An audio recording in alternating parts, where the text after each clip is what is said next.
Hello, welcome back to Fish Farm. Trust you're doing great. My name is Femi Peters.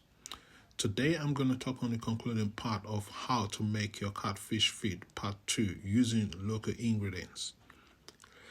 The ingredients we're going to be using today will be soya beans, shrimps, dry fish, wheat, dried moringa leaves, garlic, gari, palm oil, eggs, ground eggshells, broiler chicken starter feed, and salt.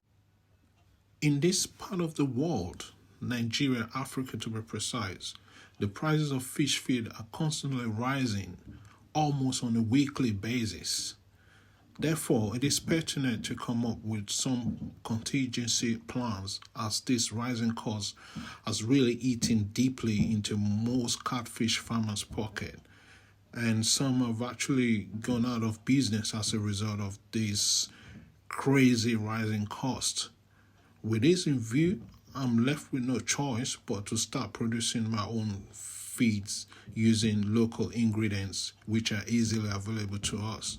And the good thing is, majority of these imported feeds ingredients can be easily sourced for locally. So what stops you and I from producing our own fish feeds that's even richer in content in terms of minerals, vitamins, protein, and carbohydrates?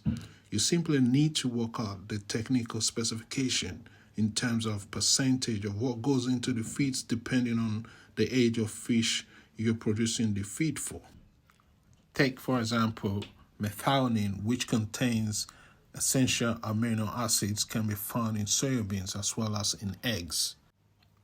Crude protein is also derived from soybeans, and about 40 to 52 grams of protein can be found per 100 grams of soybeans. In other words, you can actually find 40 to 52% per 100 grams of soybeans, while 33% carbohydrate can also be found per 100 grams of soybeans.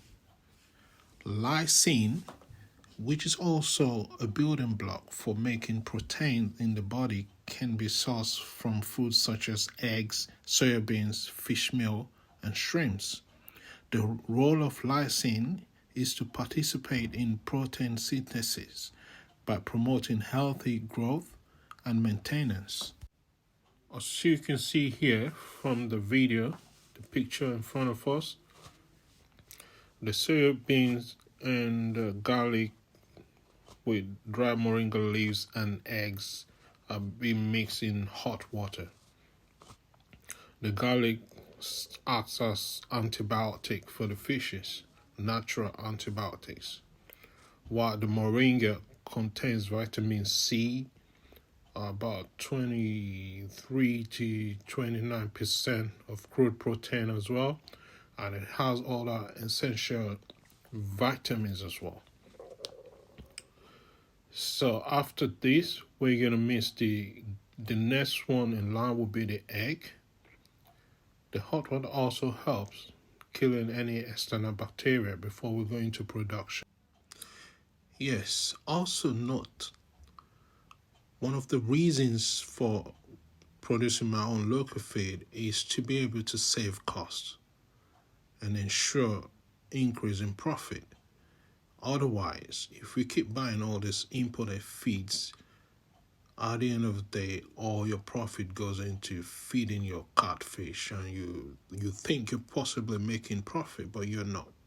When you put pen to paper, you realize all majority of your money has actually gone into feeding, and that's not a good business sense as far as I'm concerned. Well, according to me.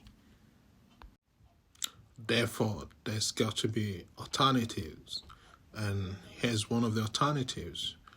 And a lot of people are skeptical about going into, producing their own local feeds, thinking maybe the fish may not develop and all of that, but I don't think so. It's just about, making your own decision and ensure that you get your specification right. In this video, I'm not able to actually do that. The reason being that I'm producing in a larger quantity, you will see at the end of the video. So trying to break it down might be a bit complicated, but that's why I actually say that 40 grams of soybean contains 40% of crude protein per 100 grams. I think that's understandable. With that in mind, I believe you should be able to work out your own modalities of what you intend to produce. All you need to do is work it out in terms of grams, in terms of kilo, and you base it on the percentage, and you can't go wrong, really. So you can see here the gari, the shrimps powder, the fish meal not being mixed in hot water. Next is the eggshell. Eggshells, being one of the richest sources of calcium, helps in making the fish bones stronger as it contains 95% calcium. This also helps prevent cracked fish skulls. Yep, all from my kitchen. If you like what you're watching, kindly click on the like button to show that you really love it. Then, if you're watching for the first time, please click on the subscribe button so you can get more updates from me anytime I put up a post out there. Thank you very much.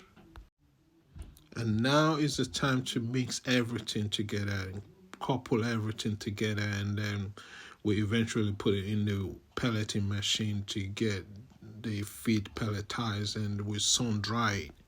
Yeah, I do really hope you enjoy what you're watching so far and the information given out by me so far. And like I said earlier on, don't forget to click on the subscribe button, and if you like what you're watching, just click on the like button, and I'll see you in the next video. Thank you very much. Thanks for watching. Bye.